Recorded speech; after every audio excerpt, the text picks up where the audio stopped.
You hold the sword like you're afraid of it, Nikolai. A weapon can sense fear. Thalia's voice cuts through the morning air, firm, but not unkind. The 7-year-old boy in front of her adjusts his grip on the wooden practice sword, his pale fingers trembling slightly. Sweat beads on his forehead, despite the cool autumn breeze sweeping through the private courtyard of the Thornwood estate. "But father says vampires don't need swords," the child protests, his unusual silver eyes, so much like his father's, flickering with uncertainty. "He says our strength is enough." Thalia kneels down, bringing herself to eye level with the boy. Her dark brown skin glows in the early morning light, and she tucks a loose braid behind her ear before placing her hand over his on the sword's hilt. "Your father is powerful, that's true, but strength without discipline is just chaos. And you, little prince, are going to be more than just strong." She doesn't see Lucian Thornwood standing in the shadowed doorway of the east wing. Doesn't notice how his imposing frame goes perfectly still, how his ancient silver eyes widen just a fraction. The Vampire King has lived for over 8 centuries, has faced down armies and conquered kingdoms, has never once been taken by surprise in his own home. Until now. The woman before him, his son's new maid, hired just 3 days ago by his head of staff, moves with a warrior's grace. She guides Nikolai through a basic defensive stance, her movements precise and confident. This is no ordinary servant. Lucian's preternatural senses sharpen as he watches her. There's something about the way she carries herself, the way she speaks to his son with gentle authority, that makes something long dormant stir in his chest. "Again," Thalia says, stepping back. "Remember, the power comes from your core, not just your arms." Nikolai tries once more, his small face scrunched in concentration. The practice sword swings in a clumsy arc, but there's improvement. Thalia's face breaks into a genuine smile, and Lucian feels his breath catch, an unnecessary function for a vampire, yet he finds himself needing it in this moment. "Better, see, you're already learning." She reaches out and ruffles Nikolai's dark hair affectionately. The boy beams up at her with an expression Lucian hasn't seen on his son's face in the 2 years since his mother abandoned them both. The memory tightens like a fist in Lucian's chest. Katerina had left in the night, unable to bear the isolation of vampire society, unwilling to raise a child who would never be fully accepted by either world. Too human for the vampire courts, too immortal for human life. She'd left a note and nothing else. Nikolai had stopped smiling after that. Until now, apparently. "Miss Thalia?" Nikolai's voice is small, hopeful. "Will you teach me more tomorrow?" "If your father approves," Thalia says carefully. "I'm supposed to be cleaning the library, not training the heir to the Thornwood dynasty in swordplay." "He won't mind," Nikolai says, with the certainty of a beloved child. "Father wants me to be strong." Lucien chooses this moment to step from the shadows. Does he? Both Nikolai and Thalia whirl around. The boy's face lights up. "Father!" But it's Thalia's reaction that captures Lucian's attention. She doesn't flinch or cower like most humans in his presence. Instead, she straightens her spine, meets his eyes for precisely 2 seconds. Enough to show respect without challenging, and then drops into a proper bow. "Your Majesty," she says. "I apologize. I overstepped." Up close, she's even more striking than he initially observed. She's perhaps 30, with high cheekbones and full lips, her hair in intricate braids that must have taken hours to create. She wears the simple gray uniform of household staff, but on her it looks like armor. There are faint scars on her hands, the kind that come from real weapons, not kitchen accidents. "You teach my son like a soldier," Lucian says, his voice carrying the weight of centuries. "Where did a maid learn such things?" A flicker of something, pain, regret, crosses her features before she schools them neutral. "My father was military, Your Majesty. He had no sons, so he taught his daughters what he knew." "Daughters?" Lucian catches the plural, the past tense. "I had a sister." Thalia's jaw tightens almost imperceptibly. She's gone now. The air between them feels charged, heavy with unspoken stories, Nikolai, oblivious to the tension, tugs on his father's sleeve. Did you see, father? I'm learning defensive positions. Miss Thalia says discipline is more important than strength. Lucian looks down at his son, at the animation in his face, the pride in his stance. Something in his ancient heart shifts. Is that what she says? Strength without discipline is chaos, Nikolai recites earnestly. A ghost of a smile touches Lucian's lips. He returns his gaze to Thalia. Wise words. Though I wonder what a maid is doing training my son, instead of attending to her duties. I'll return to the library immediately, Your Majesty. Thalia bows again, deeper this time. It won't happen again. She turns to leave, but Nikolai's distressed cry stops her. No, father, please, I want to learn more. I want Miss Thalia to teach me. Nikolai, Thalia begins, but Lucian raises a hand. Tomorrow morning, he says, his eyes never leaving Thalia's face. 1 hour before dawn, in this courtyard. You will train my son properly. This is not a request, Miss. Thalia Morven, Your Majesty. Miss Morven. He savors the name, files it away in his perfect memory. Consider your duties reassigned. You answer to me directly now. Thalia's eyes widen slightly, but she nods. As you command, Your Majesty. After she leaves, Nikolai practically vibrates with excitement, but Lucian barely hears his son's chatter. His mind is already spinning, calculating, wondering. In 800 years, very few things have surprised him. Thalia Morven is definitely a surprise. The next morning, Thalia arrives at the courtyard 15 minutes early. She's traded the maid's uniform for simple dark pants and a fitted tunic that allows freedom of movement. Her braids are wrapped in a practical bun at the base of her skull. She's brought a collection of wooden practice weapons, not just swords, but staffs and daggers too. She doesn't expect Lucian to actually appear. In her experience, powerful men make declarations and then leave the follow-through to others. So when he materializes from the morning mist like some dark god, she barely suppresses a startled gasp. Your Majesty. She bows, then curses herself for the breathlessness in her voice. He's dressed differently than yesterday, not in the formal attire of vampire royalty, but in simple black training clothes that somehow make him look even more dangerous. His silver eyes seem to glow in the pre-dawn darkness, and his dark hair is pulled back from a face that could make angels weep. High cheekbones, a strong jaw, lips that would be sensual if they weren't pressed in such a serious line. I will observe, he announces. Proceed as you normally would. Thalia swallows. Having the most powerful vampire in the Eastern Territories watching her teach his son swordplay was not part of her plan when she took this job. Her plan had been simple. Keep her head down, earn enough money to pay off her debts, and disappear before anyone asked too many questions about her past. But then she'd seen Nikolai in this courtyard 3 days ago, flailing with a sword too heavy for him, frustrated tears streaming down his face, and something in her had broken open. She'd recognized that loneliness, that desperate need to prove oneself worthy. She'd seen it in her own mirror for years. Nikolai arrives moments later, practically running. Miss Thalia, you came. Of course I did, she says, smiling at his enthusiasm. A warrior keeps her promises. Now show your father what you learned yesterday. For the next hour, Thalia forgets to be nervous. She falls into the rhythm of teaching, correcting Nikolai's stance, praising his improvements, pushing him just enough to challenge without overwhelming. The boy is a quick learner, and more importantly, he's eager. He watches her demonstrations with intense focus, mimicking her movements with increasing accuracy. She's aware of Lucien the entire time. How could she not be? His presence is like a dark sun, pulling everything into his orbit. But he doesn't interrupt, doesn't criticize. He simply watches with those unnervingly intelligent eyes. When the hour ends, Nikolai is flushed with exertion and accomplishment. Did you see, Father? Did you see how much better I got? I did, Lucian says, and there's warmth in his voice that transforms his stern features. He looks almost human. You worked hard, Nikolai. I'm proud of you.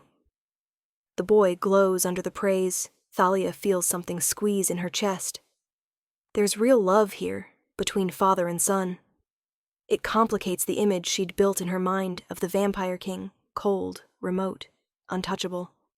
Go clean up and eat breakfast, Lucian tells his son. Ask cook to give you extra bacon. You've earned it. After Nikolai scampers off, Thalia begins collecting the practice weapons, hyper-aware that she's now alone with Lucian. The courtyard suddenly feels much smaller. You have real skill, Lucian says. His voice is dark velvet sliding over her skin. That wasn't learned casually from a military father. Thalia keeps her eyes on the weapons. My father was thorough in his teaching. I'm over 800 years old, Miss Morven. He moves closer, silent as death. I've watched humans lie for centuries. You're better than most, but I can still tell. She forces herself to meet his gaze. Are you calling me a liar, Your Majesty? I'm saying everyone has secrets. His head tilts slightly, studying her. I'm wondering what yours are. With respect, Your Majesty, my secrets are my own. You hired me to train your son, and that's what I'm doing. My past is irrelevant. Something flashes in his eyes. Intrigue? Amusement? Perhaps. But you're in my home now, teaching my heir. That makes your past very relevant to me. Thalia's heart pounds. She has too much to hide, too much that could unravel if he digs deep enough. She needs this job. More than that, she needs to disappear into the anonymity of Thornwood Estate until the people hunting her give up or forget. I've done nothing wrong, she says carefully. I'm not a threat to you or your son. I know. His certainty should be comforting, but it's not. If I thought you were a threat, we wouldn't be having this conversation. You'd already be dead. He says it without malice, just fact. Thalia suppresses a shiver. But, Lucian continues, you're an enigma. And I don't like enigmas in my household. So here's what's going to happen, Miss Morven. You'll continue training Nikolai. You'll also take your meals in the main dining room with the senior staff, not hidden away in the servants' quarters. And once a week, you'll have dinner with me, and we'll have a conversation. A real one. Why? The question escapes before she can stop it. Lucian's smile is slight, dangerous, and absolutely devastating. Because my son smiles when you're around, and because I'm curious about the woman who treats a vampire prince like he's just a boy who needs guidance. Most humans can barely look at him without fear. He is just a boy who needs guidance, Thalia says softly. The vampire prince part is irrelevant to that. Lucian's eyes widen fractionally. Then he laughs. A real laugh, rich and warm. It transforms him entirely, strips away the cold king and reveals something far more compelling underneath. Irrelevant, he repeats. You're either incredibly brave or incredibly foolish, Miss Morven. Probably both, Your Majesty. He studies her for a long moment, and Thalia feels exposed, like he's reading every secret carved into her soul. Finally, he nods. Tomorrow morning. Same time. Don't be late. He vanishes between one breath and the next, leaving Thalia alone in the courtyard with her racing heart and the uncomfortable realization that Lucian Thornwood is far more dangerous than she'd anticipated, and not in the way she'd prepared for. The weeks that follow establish a rhythm. Every morning Thalia trains Nikolai, and most mornings Lucien watches. The boy's progress is remarkable. He grows stronger, more confident. He starts sleeping better, eating better. The haunted look that had lingered around his eyes begins to fade. The senior staff accepts Thalia's presence with varying degrees of warmth. Mrs. Hemsworth, the head housekeeper who'd hired her, seems pleased with the arrangement. His Majesty rarely takes such personal interest in household matters, she confides one afternoon. You must be making quite an impression. But others are less welcoming, particularly Nadine, a beautiful vampire who serves as Lucien's personal assistant. She's elegant in the way of old vampires, with porcelain skin and eyes like dark wine. She watches Thalia with barely concealed disdain. It's temporary, Nadine says one evening as Thalia passes through the main hall. Her voice carries, intentionally loud. His Majesty's Enthusiasms never last. A human training the air? It's novelty, nothing more. Thalia doesn't respond. She's dealt with worse than passive aggression, but the words dig under her skin nonetheless, finding the soft, vulnerable places where her insecurities live. The weekly dinners with Lucian are torture of a different kind. He's a consummate host, charming, attentive, intelligent. He asks about her day, her observations of Nikolai's progress, her opinions on everything from training techniques to literature to the political tensions between vampire covens. What he doesn't ask about is her past, not directly. But Thalia feels him circling it, patient as a predator, waiting for her to lower her guard. The fourth dinner is different. They're in his private dining room, a smaller space than the grand hall, with floor-to-ceiling windows overlooking the estate's dark forests. Candles cast flickering shadows across the table laden with food. For her, since he requires no sustenance beyond blood. "You never eat in front of me," Thalia observes, then immediately regrets speaking. It's too personal, too familiar. But Lucian doesn't seem offended. "Would it disturb you, watching me feed?"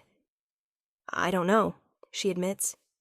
"I've never seen a vampire drink blood, outside of movies anyway." His lips quirk.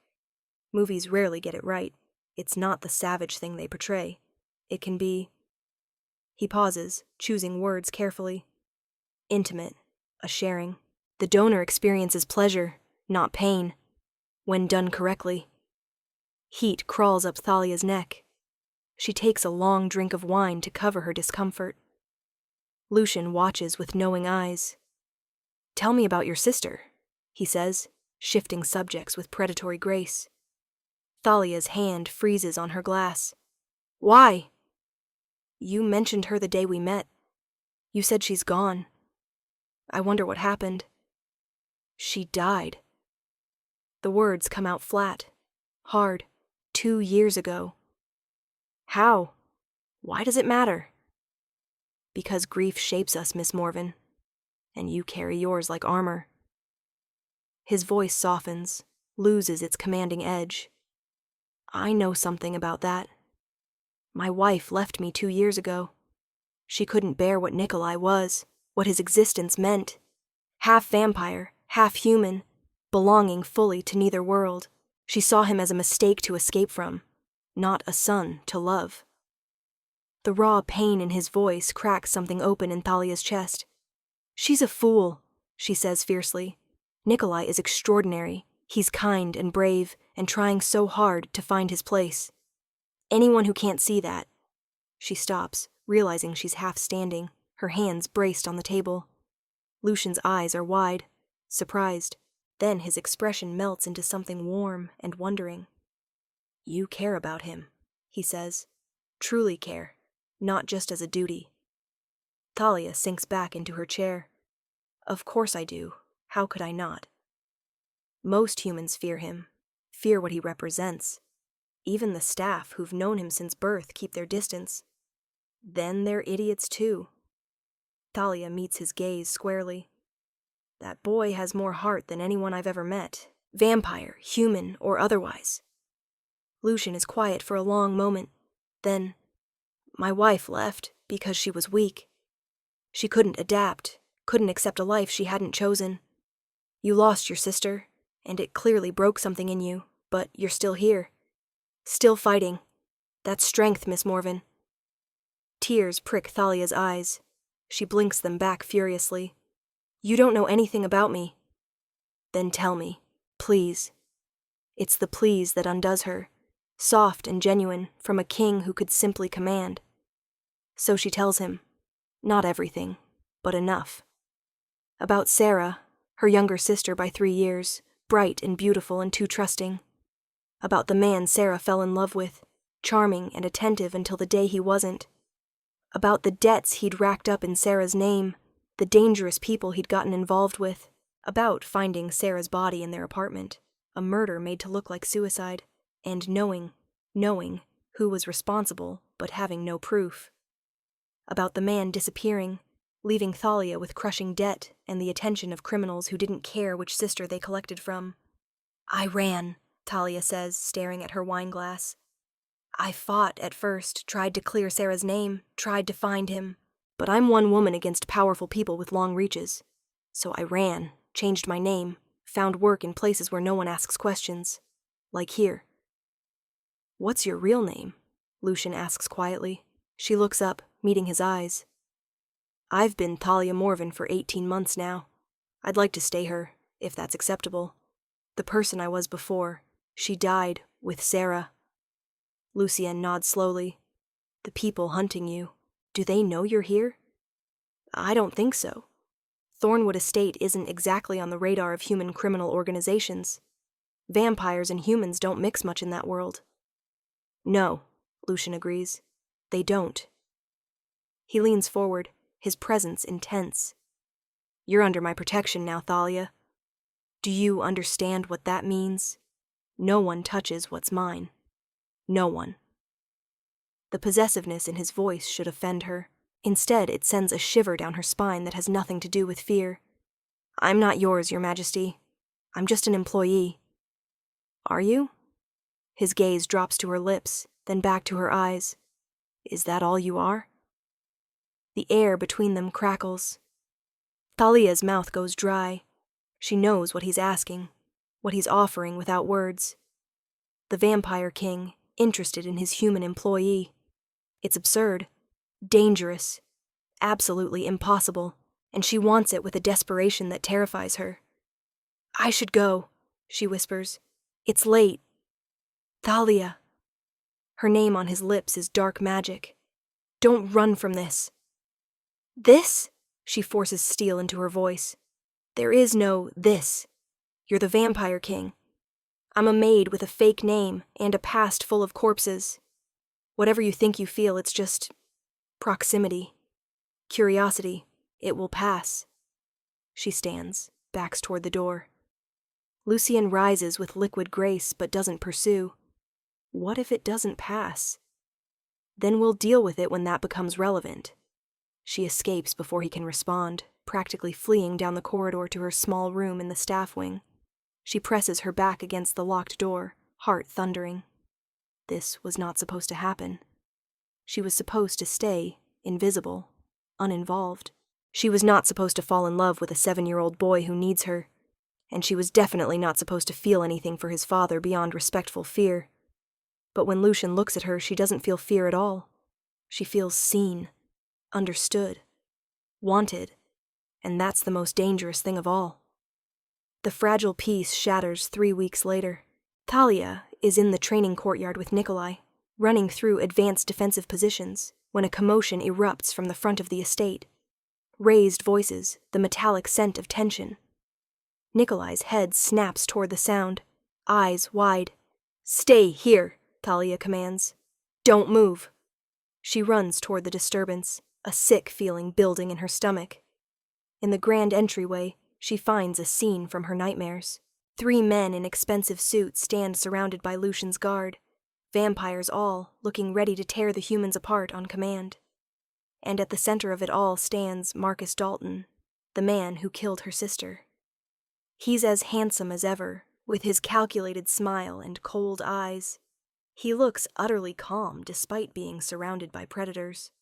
I'm simply here to collect a debt, Marcus is saying smoothly. A woman who stole from my employers.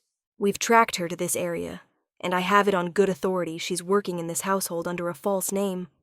Thalia Morven, though she used to be called Enough. Lucian's voice cuts through the hall like a blade. He descends the main staircase with terrible grace, power rolling off him in waves. You come to my home and make accusations against my staff? Marcus's smile doesn't waver, but Thalia sees the flicker of unease in his eyes. Your Majesty, I mean no disrespect, but this is a human matter, a simple case of debt collection. Surely someone of your stature doesn't concern himself with my people? Lucian reaches the bottom of the stairs. Everything in this household concerns me. Everyone. Their welfare, their safety, their past and their future. All of it is my business. Marcus's gaze sweeps the room and lands on Thalia, frozen in the doorway. His smile widens. There you are, Thalia. Or should I say, Don't.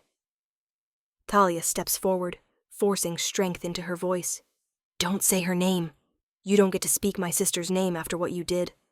What I did? Marcus laughs. Your sister borrowed money from the wrong people. She couldn't pay it back. Tragic, truly, but hardly my fault. You killed her.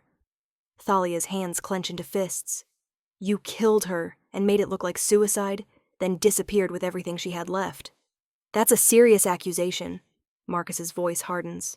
One you can't prove, but your sister's debt? That transferred to you as next of kin. $50,000 plus interest. 2 years of interest, in fact, since you've been running instead of paying. The sum makes Thalia's knees weak. She has maybe $3,000 saved. She'd need years to pay that amount, and they both know it. How much now? She asks, voice dead. 75,000, and climbing every day you delay. It's impossible. She'll never be free. Marcus knows it too. She can see the triumph in his eyes. He's not here for the money. He's here to own her, to punish her for daring to run, to blame him. I'll work, she says desperately. I'll send you payments. Every month, as much as I can. That's not how this works. Marcus takes a step toward her. The vampire guard's tense, but he's technically not threatening her, just talking. You come with me now. Work off your debt our way. I'm sure we can find uses for a woman with your particular skills. The implication makes bile rise in her throat. I'd rather die. That can be arranged too. No. The single word from Lucien carries the weight of mountains. It cannot. Marcus turns to him, irritation finally showing through his smooth facade. Your Majesty, with all respect, this is a human matter. Our laws... Your laws? Lucian's laugh is terrifying, empty of humor. You're on my land now, in my territory. The only law that matters here is mine. He moves with blinding speed, suddenly standing between Marcus and Thalia. And my law says she stays. The debt will be paid, not by her, by me. Lucian's voice drops to a purr. 75,000, you said? I'll give you 100, for the inconvenience of you bringing your presents to my doorstep. Marcus's eyes widen. Thalia gasps. No, Your Majesty, you can't. Lucian ignores her. But there are conditions. You take the money and you disappear. Forever. You never speak of this woman or her sister again. You never seek her out, never mention her name, never breathe a word about her existence. She doesn't exist to you anymore. She never existed. Do you understand? Yes, but... And if I ever hear that you or your associates have come within 100 miles of her, if I catch even a whisper of your voice speaking her name, I will hunt you down and show you exactly what a vampire king can do when he's truly angry. Lucian leans in close, and his eyes flash with predatory fire. I've seen empires fall. I've watched cities burn. I've held the hearts of my enemies in my hands while they still beat. Do you really want to test whether I'd do the same for someone who threatened what's mine? The temperature in the hall seems to drop 20 degrees. Marcus goes pale. Even his guards look terrified. No, Your Majesty, Marcus stammers. I understand perfectly. Good. Lucian straightens. Nadine, prepare a bank transfer for $100,000 to Mr. Dalton's account. Now. Nadine, watching from the side with wide eyes, scurries off. The wait is excruciating. Thalia wants to protest, wants to refuse, but the words stick in her throat. This is too much. $100,000. She could never repay it. When Nadine returns with confirmation of the transfer, Marcus checks his phone and nods. Received, Your Majesty. Thank you for your generosity. Leave. Lucien doesn't raise his voice. He doesn't have to. And remember our agreement. Marcus and his guards practically flee. The moment they're gone, Thalia's legs give out. She sinks to the floor, shaking. Lucien is beside her instantly, his cool hand on her shoulder. Breathe, Thalia. You're safe. $100,000, she whispers. How could you? Why would you? Because you're mine to protect. He says it simply, like it explains everything. I told you that. Did you think I was speaking metaphorically? Tears stream down her face. I can't repay you, not ever. That's an impossible amount.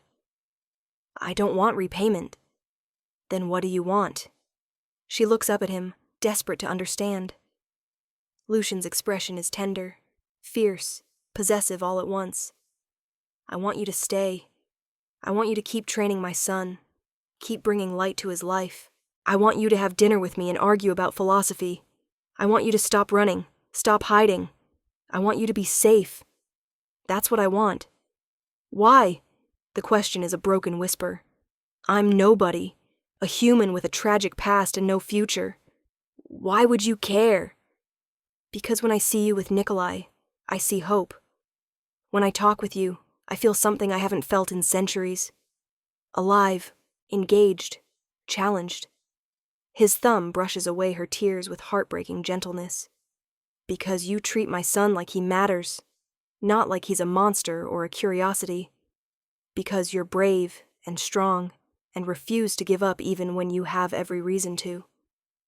Lucien. His name escapes without the honorific, intimate, and raw. Because I'm falling in love with you, Thalia Morven, or whatever your real name is. And I don't fall in love. I'm 800 years old, and I can count on one hand the number of times I've felt this way. So yes, I'll pay $100,000. I'll pay $1 million if needed. I'll do whatever it takes to keep you here, safe, where you belong. The world tilts. Thalia's breath catches. The Vampire King, one of the most powerful beings in existence, just confessed his love to her in the middle of his grand hall, in front of his entire staff who are desperately pretending not to listen. That's insane, she manages. Probably. His smile is crooked, vulnerable. Tell me I'm alone in this. Tell me you feel nothing, and I'll back away. I'll keep you safe, honor my promise to pay your debt, but I'll stop pushing. Tell me, Thalia. She should lie, should protect them both from this impossible thing. But looking into his silver eyes, feeling the gentle strength of his hand on her face, she can't. I can't tell you that. Why not? Because it would be a lie. She covers his hand with hers. Because I feel it too, and it terrifies me. You're a vampire king. I'm a human who can't even use her real name. This is impossible. I've lived 800 years, Thalia. I've learned that impossible is just another word for not done yet. He helps her to her feet, and the tenderness in the gesture makes her chest ache. Give me a chance. Give us a chance. Before she can answer, a small voice interrupts. Father? Miss Thalia? Nikolai stands in the doorway to the courtyard, his young face tight with worry. Are you okay? I heard shouting. Thalia pulls away from Lucien, wiping her eyes quickly. I'm fine, sweetheart. Just some unexpected visitors. Were they bad people? Nikolai looks between his father and Thalia with unsettling perceptiveness. Were they trying to hurt Miss Thalia? They were, Lucian says calmly, but they won't anymore. I made sure of it. Nikolai processes this, then walks over to Thalia and hugs her fiercely. Good. I don't want anyone to hurt you. You're my favorite person. Thalia's heart shatters and mends in the same moment. She hugs him back, burying her face in his hair. You're my favorite person too, little warrior. Even more than father? Nikolai asks. That's not fair, Thalia says, laughing wetly. Your father is pretty great too. So you'll stay? The boy pulls back, looking up at her with those unnervingly wise silver eyes. You won't leave like Mother did? The question cuts deep. Thalia looks at Lucien over Nikolai's head, sees the same fear in the king's eyes that lives in his son's. They've both been abandoned before. They're both terrified it will happen again. How can she say no to that? I'll stay, she promises, as long as you both want me here. Forever then, Nikolai says matter-of-factly. Then, with the lightning mood shifts of childhood, he adds, Can we do training now? I want to show you the new move I've been practicing. Thalia laughs. Yes, we can train. Go warm up. I'll be right there. After Nikolai scampers off, she turns back to Lucian. He's watching her with such naked emotion that it steals her breath. Thank you, he says quietly, for staying. For him. For us. I haven't agreed to us yet, she points out, but there's no heat in it. Not yet. He takes her hand, brings it to his lips. The kiss is feather light, but it sears her skin. But you will. It's arrogance and confidence and promise all at once. And looking at him, this powerful ancient being who just spent a fortune to keep her safe, who loves his son with such fierce devotion, who looks at her like she's precious, Thalia thinks he might be right. The weeks following Marcus's visit transform everything and nothing at once. Thalia still trains Nikolai every morning. She still takes meals with the senior staff and has weekly dinners with Lucian. From the outside, her routine remains unchanged, but everything feels different now. Lucian courts her. That's the only word for it. He brings her books from his extensive library, rare volumes on combat and strategy that make her gasp with delight.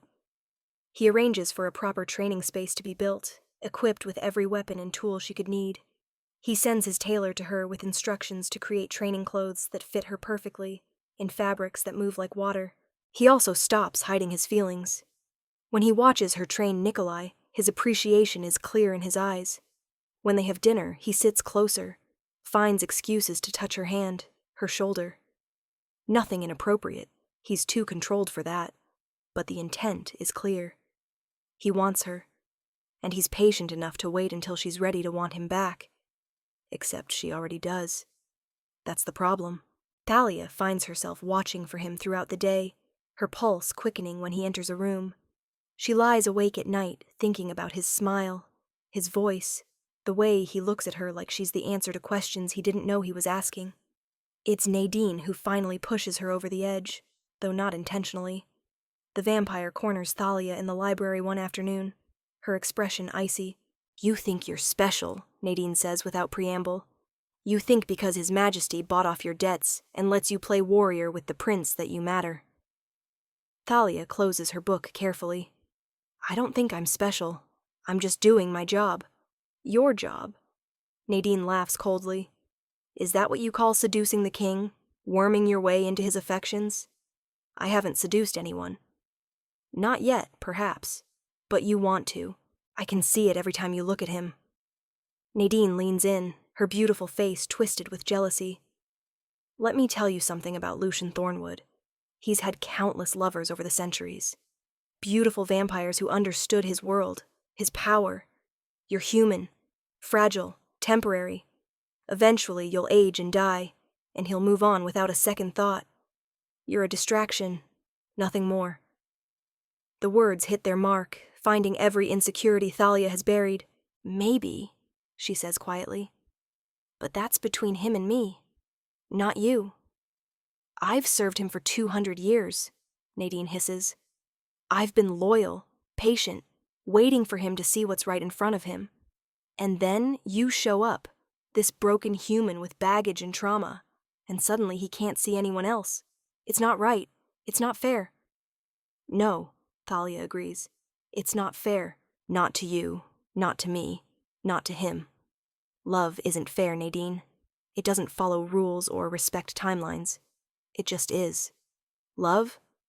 Nadine's laugh is brittle. You think he loves you? I think he might.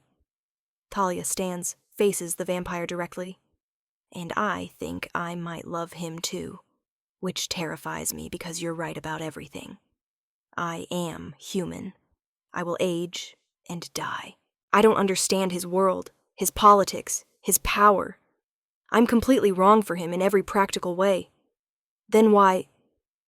Because when I'm with him, I feel safe. When he looks at his son, I see the man he is beyond the crown and the power. Because he makes me laugh, makes me think, makes me want to stop running and start living again. Thalia's voice softens.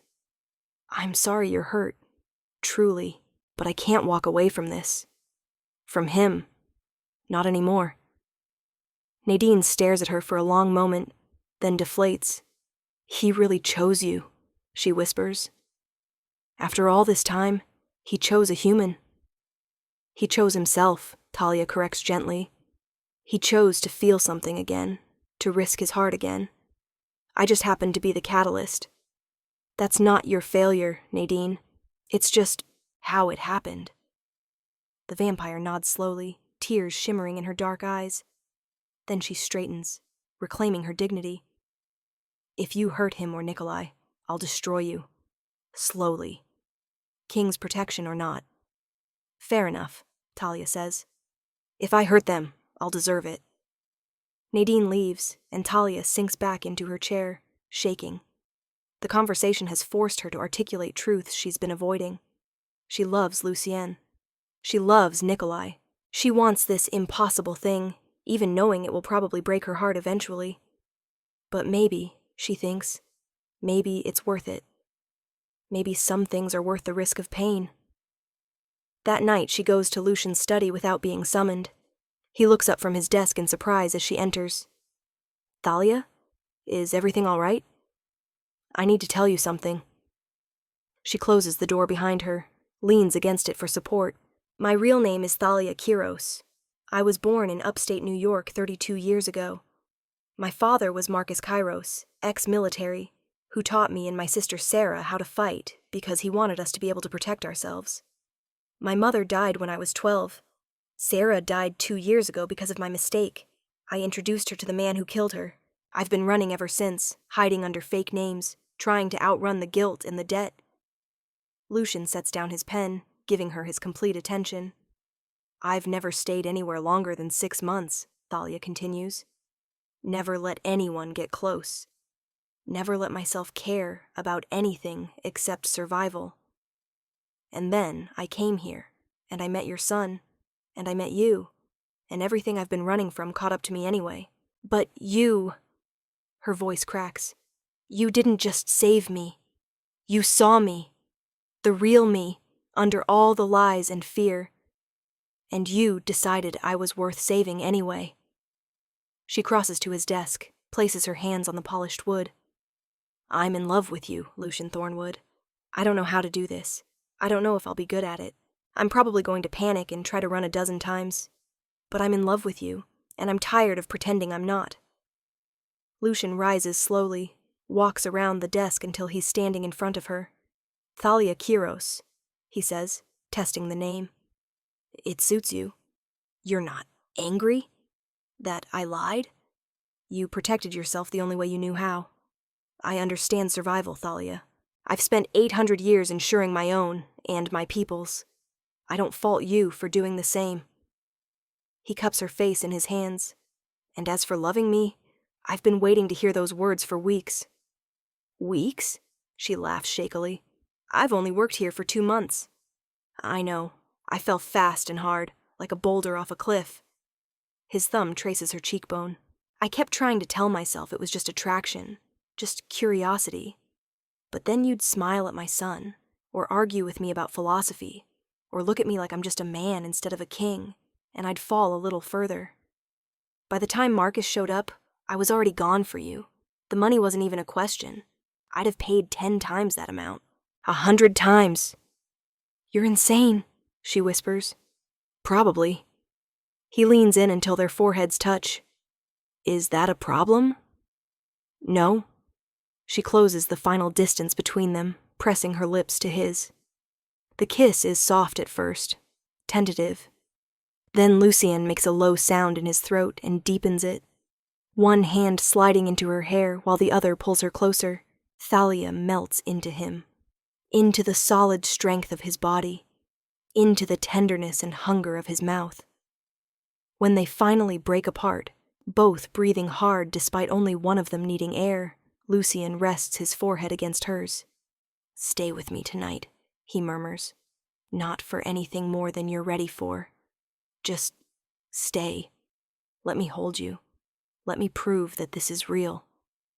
Thalia nods, beyond words. He takes her hand and leads her through the private door in his study to his personal chambers. The bedroom is surprisingly simple. A massive bed, yes, but also comfortable chairs, overflowing bookshelves, personal touches that make it a sanctuary rather than a showpiece. They lie down together, still fully clothed. Lucien wraps himself around her, protective and gentle. Thalia presses her face into his chest, inhaling his scent. Something dark and spicy, cedar and night air. "Thank you," she whispers. "For what?" "For seeing me, for choosing me, for making me believe I deserve this." "You deserve everything, Thalia Kairos." He kisses the top of her head. "And I plan to spend a very long time proving it to you." She falls asleep, feeling safer than she has in years, wrapped in the arms of a vampire king who loves her. The next morning, Thalia wakes alone. Disappointment flares until she sees the note on the pillow beside her. "Training with Nikolai as usual. Then please join us for breakfast in the family dining room. We have something to discuss." L, the family dining room. Not the formal space where they usually have their weekly dinners, but the intimate room reserved for Lucien and Nikolai. Thalia's heart stutters as she processes the invitation, the inclusion. She dresses carefully in one of her new training outfits, then heads to the courtyard. Nikolai is already there, warming up with the dedication of a much older student. When he sees her, his face lights up. "Miss Thalia, Father says you and he are together now. Does that mean you're going to stay forever? Does that mean you'll be my mother?" Thalia nearly trips over her own feet. What? Nikolai, that's not... "I asked him directly," Lucian says, emerging from the shadows with a wry smile. "He's nothing if not straightforward." "But Thalia looks between them helplessly. "That's a huge question. We've only just..." "I know," Lucian says gently, and there's no pressure. "But Nikolai asked, and I won't lie to my son. I told him that I love you, and that I hope someday you might want to be part of our family officially. But that it's your choice, in your time." Nikolai tugs on her sleeve. "I didn't mean to make you uncomfortable, Miss Thalia. Father explained that humans do things slower than vampires, that you need time, but I just want you to know that I would really, really like it if you wanted to be my mother. Because you already feel like one anyway." Thalia's eyes flood with tears. She kneels down, pulling Nikolai into a fierce hug. "Oh, sweetheart, I love you so much. And yes, I absolutely want to be part of your family. It might take me some time to figure out what that looks like, but I'm not going anywhere. I promise. Even when I'm grown up and don't need training anymore. Even then. Actually, especially then. Because by the time you're grown up, you're going to be this amazing warrior prince, and I'm going to be so proud, I'll probably cry at everything you do." Nikolai giggles, then pulls back to look at her seriously. "Can I call you Mom? Or is that too fast?" Thalia looks at Lucien over Nikolai's head. The vampire's eyes are suspiciously bright. He nods slightly, giving permission, giving blessing. "You can call me whatever feels right," Thalia says. "Mom, Thalia, Miss Thalia. I'll answer to all of them." "I think I want to call you Mom," Nikolai decides. "Is that okay, Father?" "It's more than okay, son." Lucian's voice is rough with emotion. "It's perfect." They train for an hour, and it's different now. Better. There's no tension, no uncertainty. Thalia corrects Nikolai's form. Lucien offers observations from his centuries of combat experience, and they work together as a unit, as a family. Afterward, they adjourn to the family dining room, where Mrs. Hemsworth has prepared an elaborate breakfast. As they eat, Lucian clears his throat. "I need to speak with both of you about something important." His tone is serious, kingly. "There's a gathering of the vampire courts next month. All the major covens will send representatives. It's a political necessity, a show of unity and power." "Boring," Nikolai pronounces. "Do I have to go?" "Yes, you're my heir. Your presence is required." Lucian turns to Thalia. "And I want Thalia to come as well, as my official partner." Thalia nearly chokes on her coffee. "You're what?" "The vampire courts need to know that you're under my protection. That you're important to me, to Nikolai." that any insult or threat to you is a threat to the Thornwood line itself. His silver eyes are intense. I know it's fast. I know it's a lot to ask. But politics in my world move quickly, and I need to establish your position before anyone gets ideas about using you against me. Using me? Thalia's stomach churns. Against you how? You're human. You're vulnerable. And I've made it very clear that I care about you. That makes you a potential target. Lucian reaches across the table to take her hand. If I present you formally, with the full weight of my title and power behind you, it sends a message. Touching you means war. Most won't risk it. Most, Thalia repeats, but not all. Not all, Lucian concedes. There are always ambitious fools, but significantly fewer if I make my stance clear from the beginning. Thalia processes this. She'd been so focused on their personal relationship that she hadn't considered the political implications. Of course, Lucian's choice of partner matters to vampire society. He's not just a man. He's a king. What would I have to do, she asks. Attend the gathering on my arm, wear formal attire, meet other vampire leaders, show them that you're not weak or helpless, that you belong at my side. He squeezes her hand. I know it's terrifying, but I'll be with you every moment. And honestly, after watching you face down Marcus, I think you can handle a few pompous vampire nobles. Thalia looks at Nikolai, who's watching her with hopeful eyes. Then back at Lucienne, who's offering her not just love, but partnership, protection, legitimacy in his world. She's spent 2 years running, hiding, making herself small. Maybe it's time to stand tall instead. Okay, she says. I'll do it.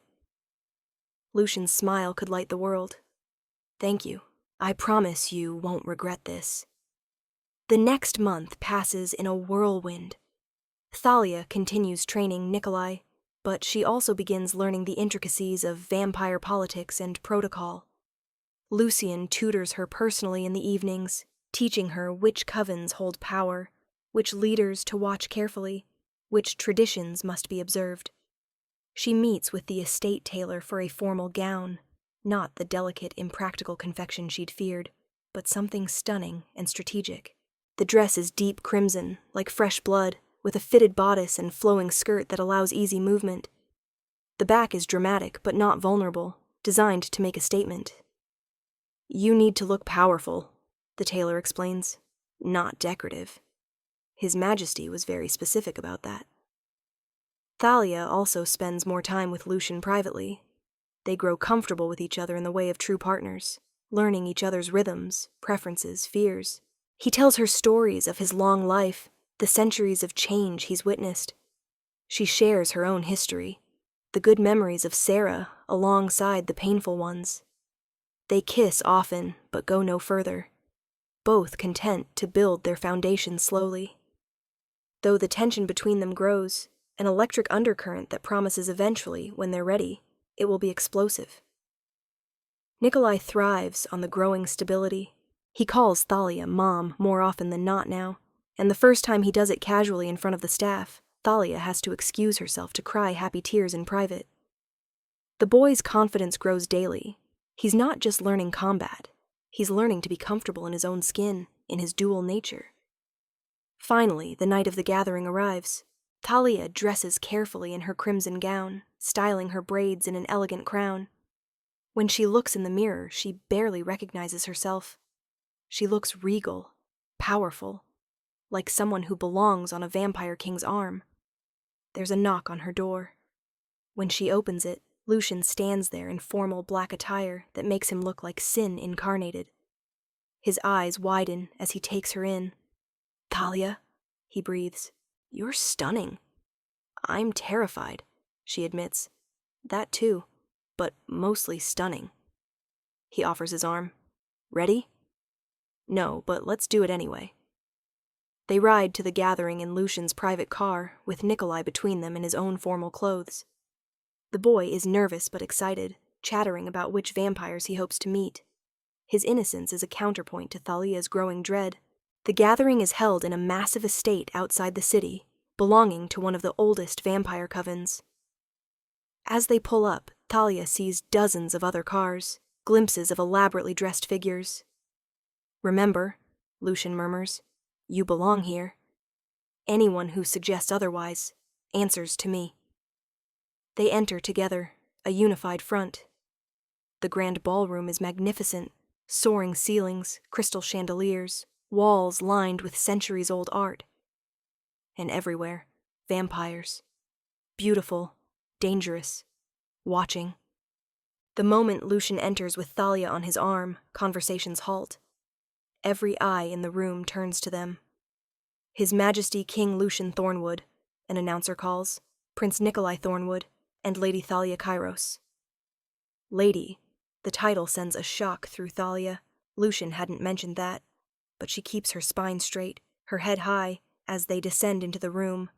Immediately they're surrounded, vampire lords and ladies, all wanting to pay respects to Lucienne, all openly curious about Thalia. She shakes hands, makes polite conversation, tries to remember the briefings Lucienne gave her about who's who.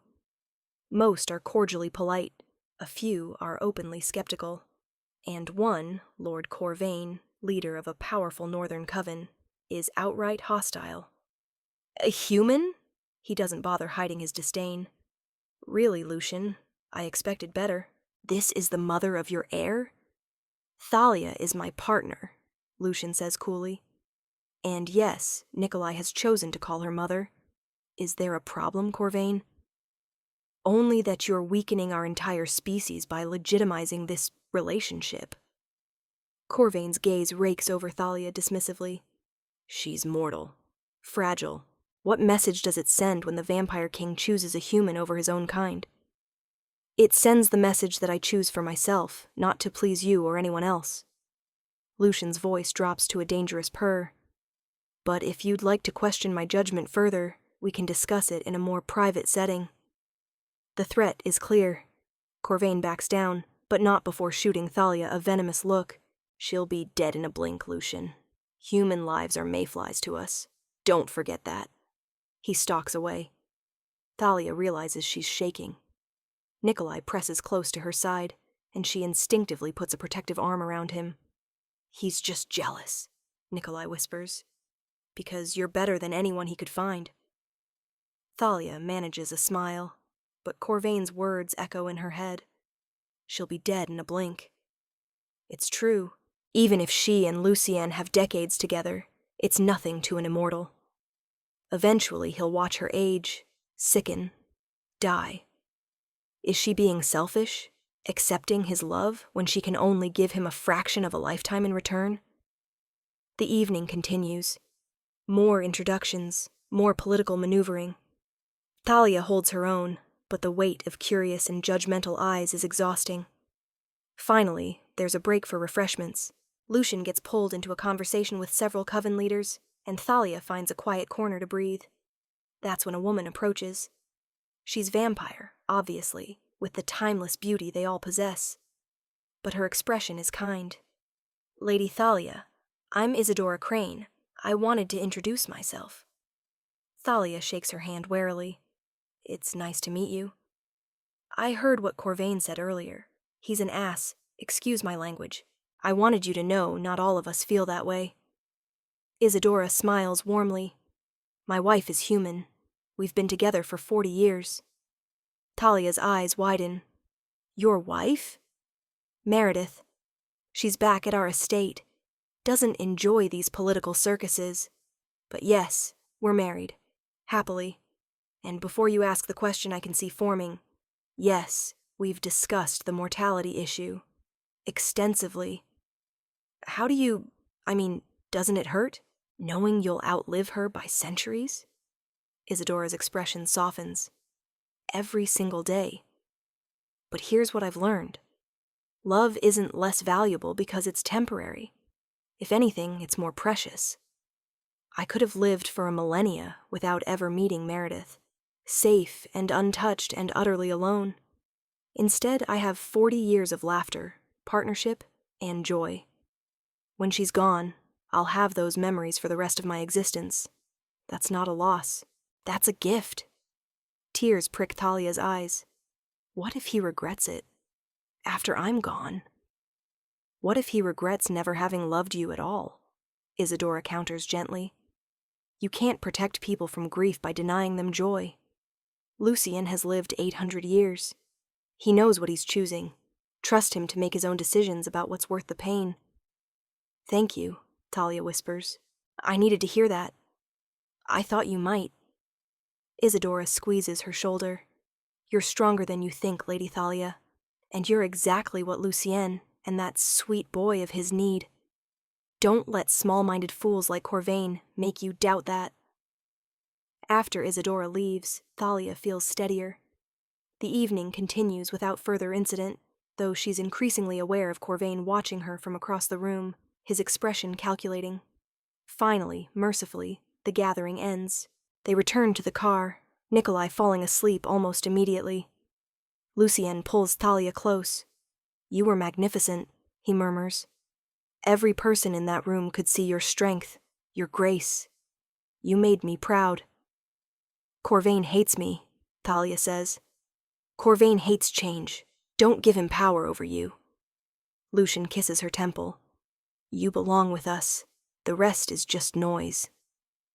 Back at the estate, they tuck an exhausted Nikolai into bed. Then Lucien leads Thalia to his chambers. But instead of the passion she'd half expected, he simply holds her, stroking her hair, murmuring reassurances. I love you, he says into the darkness.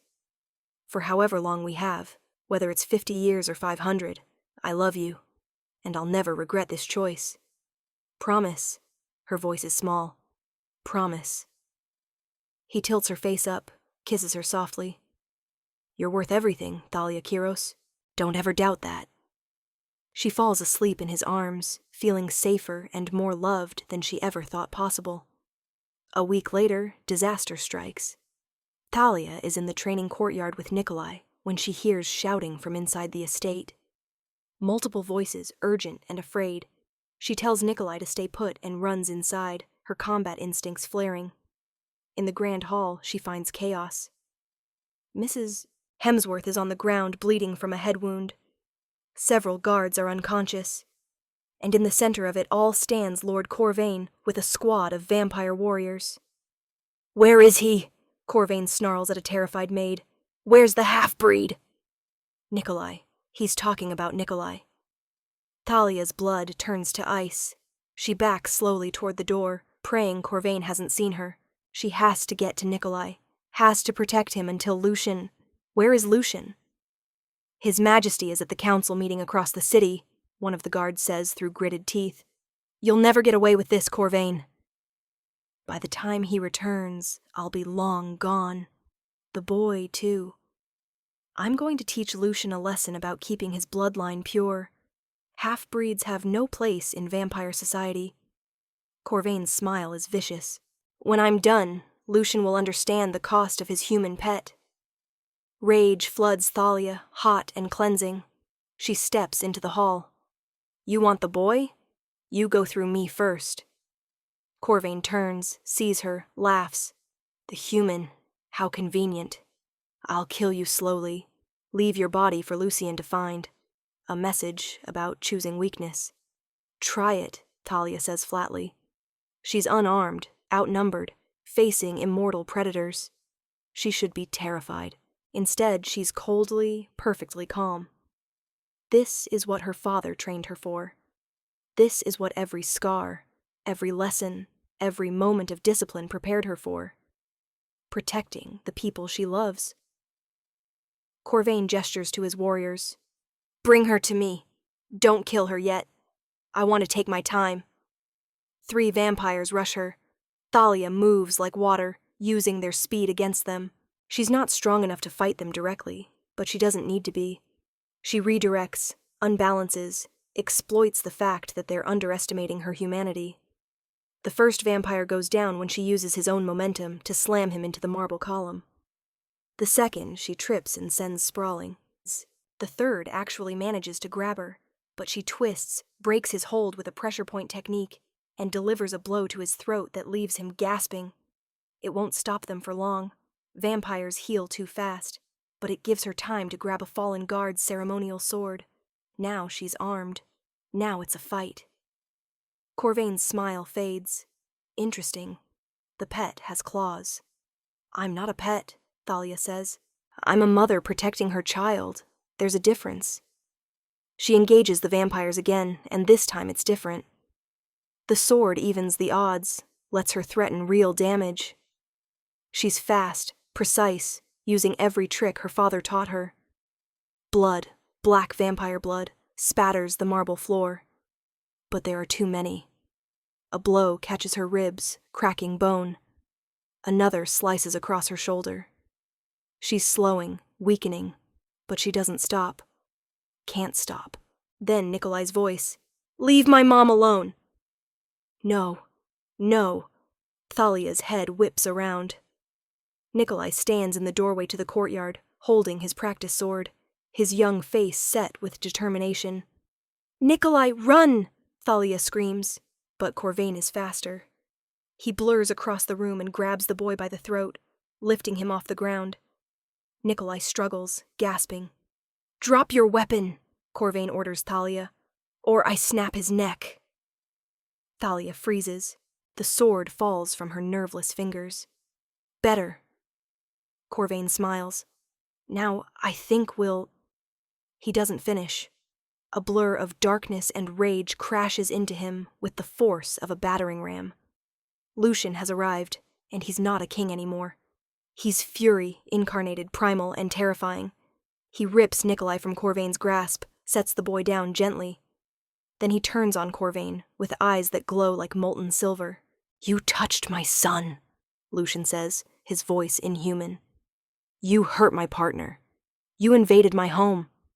Give me one reason I shouldn't tear you apart right now. Corvain backs away, fear finally showing. The council knows you left the meeting early. I had you followed. I knew you were planning something.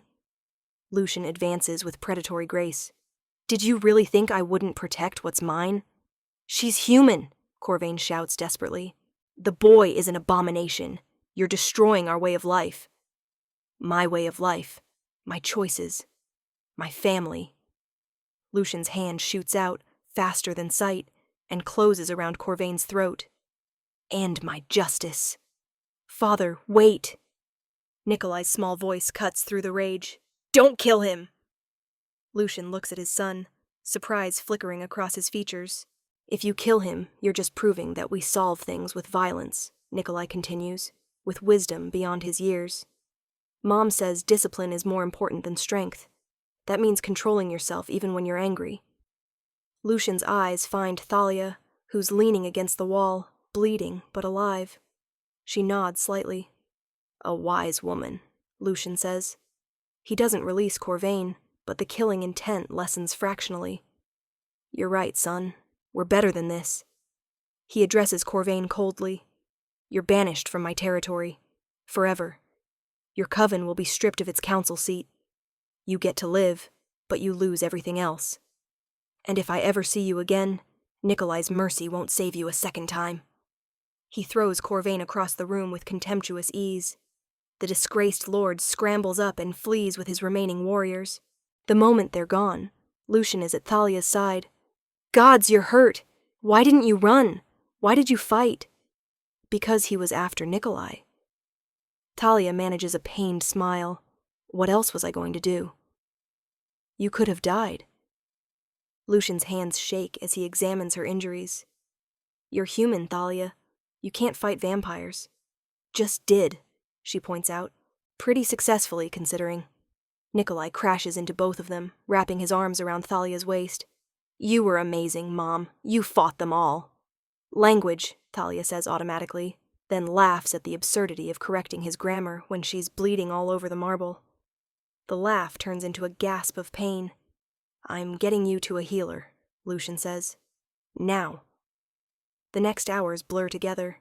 The estate's healer, an ancient vampire with medical knowledge spanning centuries, patches Thalia up. Broken ribs, a concussion, lacerations, and severe bruising. Painful, but not life-threatening. She'll need rest, the healer tells Lucian. Weeks of it, And she was lucky. If you'd arrived even a minute later... I know. Lucian's voice is tight. He hasn't left Thalia's side. Once the healer leaves, Nikolai is allowed in. He climbs carefully onto the bed, cuddling against Thalia's uninjured side. I was so scared, he whispers. I thought he was going to hurt you. I was scared too, Thalia admits, but I couldn't let him hurt you. You're my son. Sons are worth fighting for. Nikolai looks up at her with teary eyes. Really? I'm your son? Even though I'm half vampire and you're human and we're not related by blood? Especially because of all that. She kisses the top of his head. Family isn't just about blood, sweetheart. It's about love and choice. And I choose you. Every time. After Nikolai falls asleep between them, Lucienne takes Thalia's hand carefully, mindful of her injuries. What you did today, he begins, voice rough, was necessary. Was suicidal. His silver eyes are haunted. You could have died, Thalia. You're not immortal. You don't heal like we do. If something happened to you. Then you would have honored my choice, she interrupts gently. Lucian, I know I'm human. I know I'm vulnerable, but I'm not weak and I'm not helpless. I can't protect the people I love if you're always trying to shield me from every danger. I know. You proved that today. You were, he struggles for words, magnificent, terrifying. When I got the alert that Corvain had breached the estate and saw you standing there, covered in blood, still fighting, I've never been more proud or more terrified in my entire existence. Good terrified or bad terrified? Both. He laughs shakily. You're going to give me premature gray hair. You're a vampire. You don't age. You're going to find a way anyway. He leans in, kisses her softly. I love you. So much it scares me. Promise me you'll be more careful.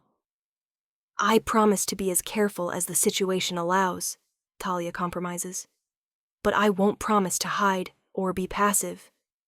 That's not who I am. I know. It's one of the things I love about you. He settles beside her, careful not to jostle her injuries. Rest now. We'll figure out the rest later. Thalia closes her eyes, exhausted and aching, but deeply content.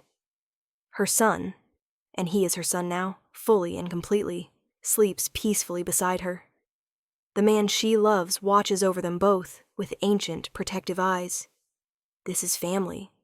Messy, complicated, dangerous, perfect.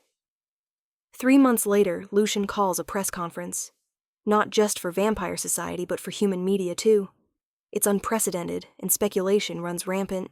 Thalia stands backstage with Nikolai, both dressed formally. She's healed completely from the fight, though faint scars remain, badges of honor, she's decided. Are you ready? Nikolai asks. At 7, he's becoming perceptive beyond his years. No, Thalia admits, but when has that stopped us? Lucian appears, resplendent in formal attire. He kisses Thalia briefly. It's time.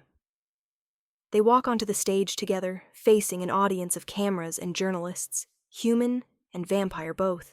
Lucian steps to the microphone with the confidence of centuries. Thank you for coming, he begins. I've called this conference to make several announcements regarding the Thornwood line and our future. First, I'm officially adopting Thalia Kiros as my partner and co-ruler. She will carry the title of Queen Consort, with all rights and protections that entails. Gasps ripple through the audience. Cameras flash frantically. Second, Lucian continues, Thalia has legally adopted Prince Nikolai. She is his mother-in-law, as she has been in love and practice. This is not a temporary arrangement or a political maneuver. This is my family, and I'm claiming them publicly and proudly. He turns to Thalia, takes her hand. For 800 years, I followed tradition. I did what was expected. I prioritized duty over desire. But Thalia taught me something crucial. Tradition without love is just empty ritual. She brought joy back to my son's life. She brought light back to my existence. She stood between my child and danger without hesitation, fought vampires with human strength and warrior's heart. His voice softens, but loses none of its power. In every way that matters, she's already my queen. This announcement simply makes it official. And if anyone, human or vampire, has an issue with my choice, they're welcome to discuss it with me directly, preferably in a place with fewer witnesses. The threat is clear and absolute. The Vampire King has drawn his line. Questions? Lucian asks. A vampire journalist stands. Your Majesty, what about the mortality issue? Lady Thalia will age while you don't. We're aware, Lucian says calmly, and we'll handle it when the time comes. There are options, ways to extend human life, even transformation if Thalia chooses it eventually, but that's our private decision, not public debate. A human reporter. Miss Kiros, how do you respond to critics who say you're using the king for protection? Thalia steps forward. I didn't ask for his protection. I didn't ask for any of this. I took a job as a maid because I needed work, and I fell in love with a lonely boy who needed someone to see him as more than a half-breed curiosity. His father happened to be a vampire king, but that's almost incidental to what actually matters. We're a family because we chose each other, every day. The titles and politics are just details. More questions, more answers. Lucian handles the political ones with centuries of diplomatic experience. Thalia addresses the personal ones with honest directness. Together, they present a united front, powerful, loving, unshakable. When it's over, they return to the private residence area where Nikolai waits. The boy launches himself at both of them. That was amazing. You were like superheroes. Did you see everyone's faces when Father called you queen? I saw, Thalia laughs. Pretty sure half of them fainted. Good, Nikolai declares. You deserve to be queen. You're the best mom ever. That evening, after Nikolai is asleep, Lucian leads Thalia to the estate's highest balcony. The night is clear. Stars scattered across the velvet sky. Do you regret it? He asks. Everything that led you here? All the pain, the running, the loss? Thalia considers the question seriously. I'll always grieve Sarah. That doesn't change. But if I hadn't run, I wouldn't have found this place. I wouldn't have found Nikolai. Wouldn't have found you. She turns to face him. So no. I don't regret the path. Just some of the casualties along the way. You're extraordinary. Lucian cups her face tenderly. Most humans would crumble under what you've endured. You thrived. I had help. She covers his hands with hers. I had a vampire king who saw past the fear and the lies, who chose to protect me when he had no reason to, who loved me before I knew how to love myself again. I'd do it all over again, Lucian says. Every single moment. For you, for Nikolai, for this life we're building. You're worth everything, Thalia. She kisses him then, pouring all her love and gratitude and hope into it. When they break apart, both breathless, she smiles. Take me to bed, Your Majesty. His eyes darken with desire. Is that a royal command, my queen? It's a request from a woman who loves you. She takes his hand, and who's tired of waiting. What happens next is private, intimate, perfect.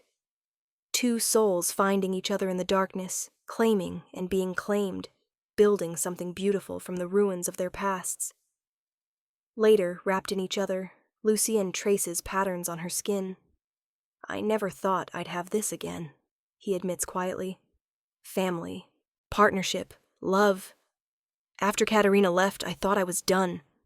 That I'd just exist through the centuries, fulfilling duty without joy. And now? Now I have everything. He kisses her shoulder. A son who's thriving. A partner who challenges and supports me. A reason to look forward to tomorrow, instead of just enduring it. Good, Thalia murmurs sleepily. Because you're stuck with me now. Queen Consort is a lifetime position. Several lifetimes if I have my way, Lucian says. We'll discuss transformation when you're ready. No pressure, but the option is always there. I know, she turns to face him, and I'm thinking about it. Not yet, But someday, when Nikolai's older, when I've lived a full human life, then maybe I'd like centuries with you, Lucian. If that's possible. It's very possible. He smiles against her skin, and I'd like that too. Centuries of you arguing with me, training warriors, being extraordinary. Sounds perfect. They fall asleep tangled together, king and queen, vampire, and human. Two impossible pieces that somehow fit perfectly. Epilogue. 5 years later. Thalia stands in the training courtyard, watching 12-year-old Nikolai spar with students twice his age. He's grown tall, his movements fluid and confident. He disarms his opponent with a sequence she taught him years ago, then helps the older student up with a gracious smile. "Excellent, everyone," Thalia calls. "That's enough for today." The students bow respectfully, not just to her authority as their teacher, but to her position as queen consort. The title still feels strange sometimes, but she's grown into it over the years. Nikolai jogs over, barely winded. "Did you see that combination? It worked perfectly." "I saw." Thalia ruffles his hair affectionately. "Your father would be proud." "Father's always proud," Nikolai says with the confidence of a well-loved child. "But I care most about what you think. You're the warrior." "You're the warrior now too, sweetheart." She pulls him into a hug, heart swelling with pride.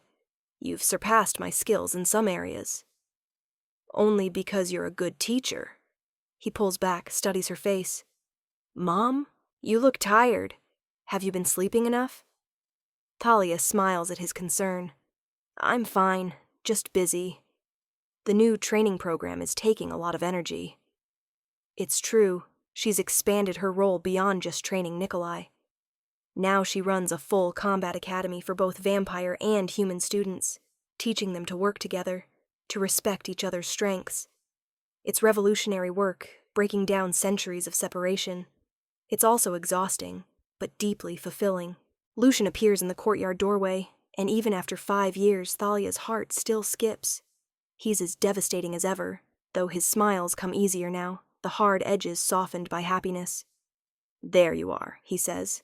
"Mrs. Hemsworth said you've been out here for 6 hours straight." "Training waits for no one," Thalia says. "Training can wait for dinner with your family," Lucian counters. He walks over, kisses her temple. "You're pushing yourself too hard again." "I'm fine." "You're immortal adjacent.